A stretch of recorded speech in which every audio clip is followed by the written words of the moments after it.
कर्टआव हाजिर जाहैबाय थानो गोनां जायो। दिनै बिथांमोना माने गावनि न'खर दानायावबो गोबां खस्थ'नि गेजेराव दंबाय थायो।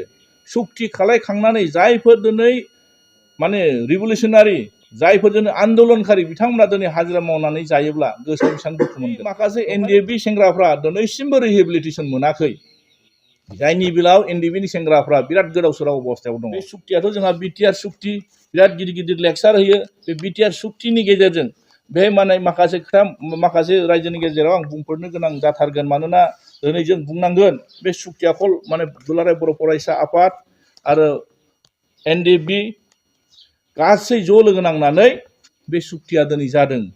बे सुक्ति जाखांनायनि उननिफ्राय दिनै माखासे एनडिएफबि सेंग्राफ्रा दिनैसिमबो रिहेबिलिटेसन मोनाखै, जायनि बेलायाव एनडिएफबिनि सेंग्राफ्रा बिराद गोदाव सोराव अबस्थायाव दङ।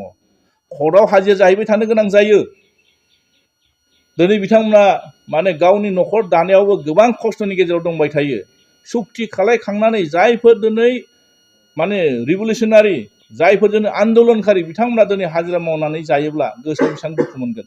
नंखायनो दिनै नुनो मोनदों बिथांमोना मोनसे जोंनि गेजेराव मोनसे थयथ' होदों जे बिथांमोना गासै माने अलरेडि बिथांमोना मात्र 21 cooperative are working in the field of rice, माने rice, diary, poultry, mushroom and micro and small entrepreneurship sector.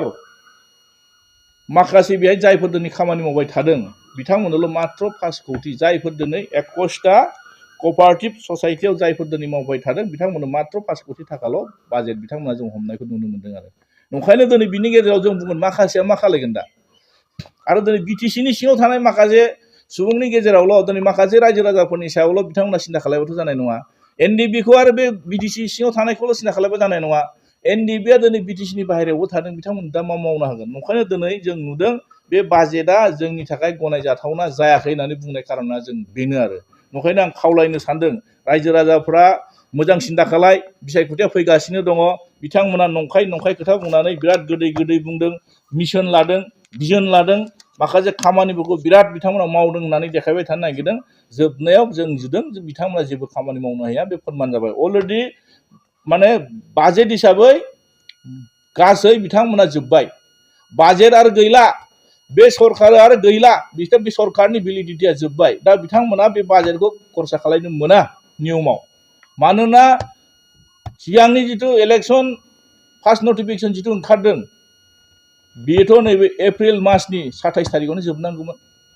दिनै कभिडनि थाखाय एक्सटेनसन जाबाय, एप्रिलाव इलेक्शन जाहैगोन, जानो गोनांमोन एप्रिलाव जानो गोनांमोन, दा सेप्तेम्बर मासाव इलेक्शन जागोन। नंखायनो दिनै नुदों जे बे सरकारा खुनु खामानि मावनो हायाखै आरो फैबाय थानाय दिनाव बे सरकारा फैया रोखा जागोन। ओंखायनो रायजो राजाफ्रा बिनि सायाव बिसार खालामनानै मोजां सरकार लाबोनो थाखाय जाहाथे रायजो राजाफोरखौ समान भाबै नायनो हानाय, जौगानायनि खामानि मावनो हानाय बेखौ जोङो बिजिरनांगोन आरो।